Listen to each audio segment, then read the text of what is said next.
नमस्कार मैत्रिणींनो, नारायणी क्रिएशनमध्ये पुन्हा एकदा तुमचं स्वागत आहे। आज आपण खूप सुंदर अशा फॅन्सी साडीचा कलेक्शन पाहणार आहोत। त्याच्यातलाच पहिला रंग अत्यंत सुंदर असा हा रेड कलर आणि त्याला कॉन्ट्रास्टमध्ये येलो कलरचा ब्लाउज पीस दिलेला आहे आणि साडीला पूर्णपणे जरीचं वेविंग आहे।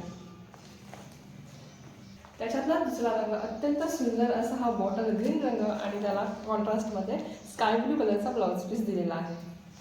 हा आहे सी ग्रीन कलर आणि त्याला कॉन्ट्रास्टमध्ये बेबी पिंक कलरचा ब्लाउज पीस दिलेला आहे। हा आहे अबोली रंग आणि त्याला कॉन्ट्रास्टमध्ये ऑरेंजिश रेड अशा कलरचा ब्लाउज पीस दिलेला आहे। अत्यंत सुंदर असं हे फॅब्रिक आहे। मी तुम्हाला एक साडी ओपन करून दाखवते। अत्यंत सुंदर असा हा अबोली कलर मी आता ओपन केला आहे। सर्वच कलर खूप सुंदर आहेत। अत्यंत सुंदर असे हे कलर आहेत। फॅब्रिक खूप सुंदर आहे, सॉफ्ट आहे, वजनाने खूप हलकं फुलकं असं आहे। जर यातला कुठला कलर तुम्हाला आवडला असेल तर खाली दिलेल्या नंबरवर तुम्ही डायरेक्ट बुकिंग करू शकता आणि आमच्या चॅनलला फॉलो करा, शेअर करा।